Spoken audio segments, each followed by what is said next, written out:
Can you even believe this week? President Obama this week ordered an end to the Defense of Marriage Act, which is huge.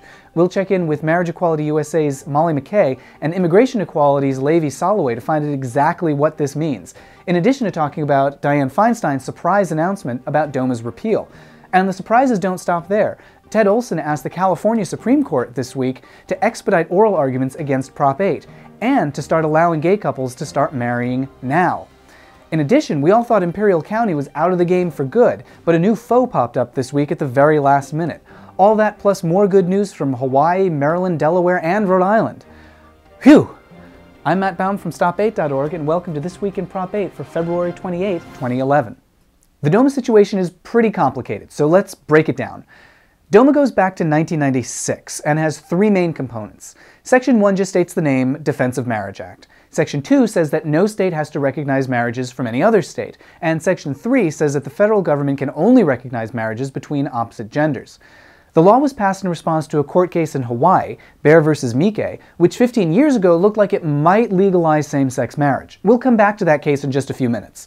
Now, in the last few years, 5 court cases have challenged DOMA in different ways. The one thing that ties them all together is that they all have awkward names. First is Commonwealth of Massachusetts versus United States Department of Health and Human Services. Then there's Gill versus the Office of Personnel Management, Dragovich versus the U.S. Department of the Treasury, Galinsky versus United States Office of Personnel Management, and Peterson et al. Versus the Office of Personnel Management, and Windsor versus the United States.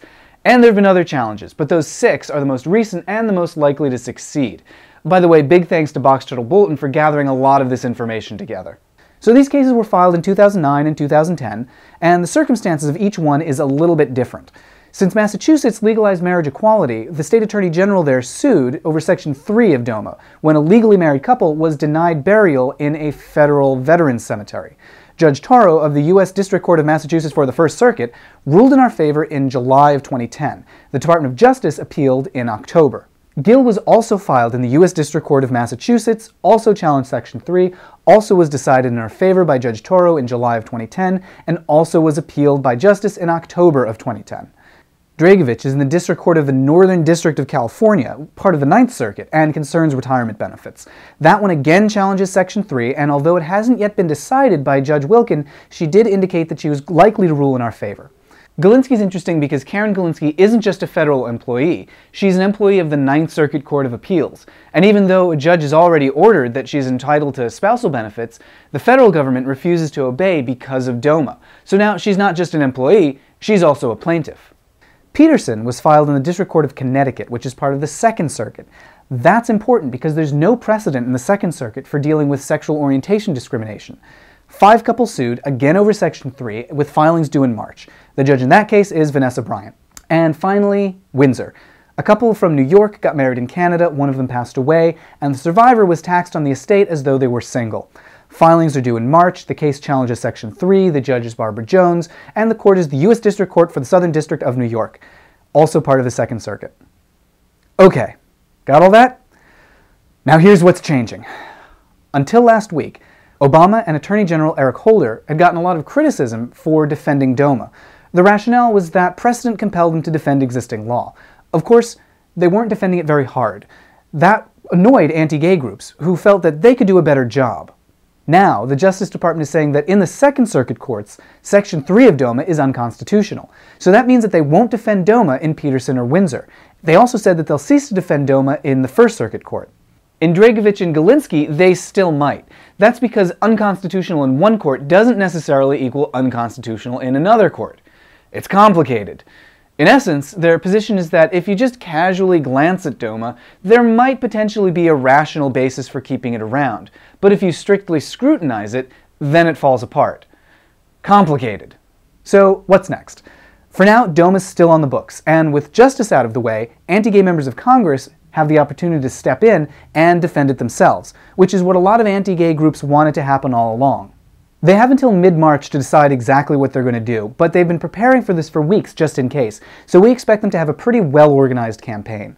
This could also affect a bunch of other cases, starting with the Prop 8 case. I caught up with Marriage Equality USA's Molly McKay and the Castro this week to find out more. So how do you think the wording of Obama's decision, specifically about using strict scrutiny, how is that going to affect or potentially could affect the Prop 8, Perry versus Schwarzenegger. Do you think that that could have some ramification? Absolutely. The fact that they've weighed in, and the President of the United States and the Attorney General of the United States lay out the case for why they believe that heightened scrutiny should apply for sexual orientation is really powerful, and will make a huge difference in the litigation as it's moving forward. Yeah, that was as big as what they declared today, really. And, oh yeah, the American Foundation for Equal Rights requested this week that the Supreme Court expedite oral arguments against Prop 8 and that the Ninth Circuit Court lift the stay. The Prop 8 case lives in two different courts right now. The California Supreme Court is considering standing, or who has the right to defend Prop 8. The Ninth Circuit Court of Appeals is deciding whether Prop 8 is constitutional. If the courts agree with AFER, then it could mean that we'll hear arguments really soon about who has standing to intervene, rather than in September as was originally planned. It would also mean that the Ninth Circuit would issue its decision on the constitutional grounds much sooner. It could also potentially mean that gay couples could start getting married right away, like this afternoon. So, what do you think the chances are of them expediting the arguments? Honestly, hope springs eternal. No matter what, whether it's spring, summer, or fall, we will be there back in the California Supreme Court steps, and we will be watching that hearing. And I mean, in some ways, it's sort of a side journey, because ultimately that case may be the one that's decided on the constitutional merits, and things are moving faster, the world's moving forward. It's a great suit, can't have better legal advocates, so whether we win on standing or even better, maybe the constitutional issues, changes in the air for sure. And of course, we're so lucky to have a front seat to so much that goes on here. But it calls us to be responsible for that, and to make sure that we show up and we represent our entire country on all of these issues, because this is where so much of it is happening. So, and the fact that Feinstein, our senator, is now the one repealing DOMA, huge, totally exciting. California rocks. Oh yeah, Dianne Feinstein. We're not even done talking about the major surprises this week. Senator Dianne Feinstein announced that she intends to introduce a bill to repeal DOMA. So even though there's all these judicial challenges floating around, DOMA might disappear legislatively. That's a big deal for everyone, but especially for folks working towards immigration equality. The U.S. continues to deport legally married spouses because of DOMA. For more on what that means, let's check in with Lavi Solloway. He's the founder of Immigration Equality and Stop the Deportations. So, Lavi, tell me about one or two of the binational couples that you're representing. Before today, what was your strategy for fighting their deportation? Sure. Well, we're representing a group of about a dozen gay or lesbian binational couples, all of whom are married, and in each case, the foreign spouse is in deportation proceedings.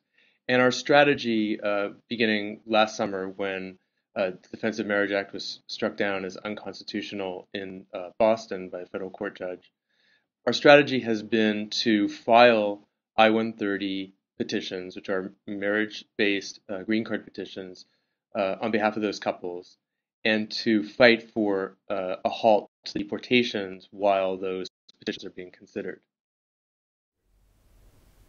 So before today, what was the administration's response to those petitions? Well, until today, the expectation was that because of the Defense of Marriage Act, those petitions would necessarily be denied. That all changed on Wednesday, though, because if the administration, we take the administration at its word, it truly believes that the Defense of Marriage Act is unconstitutional, and it's clearly acted consistently with that by withdrawing its defense from cases currently pending in the First Circuit.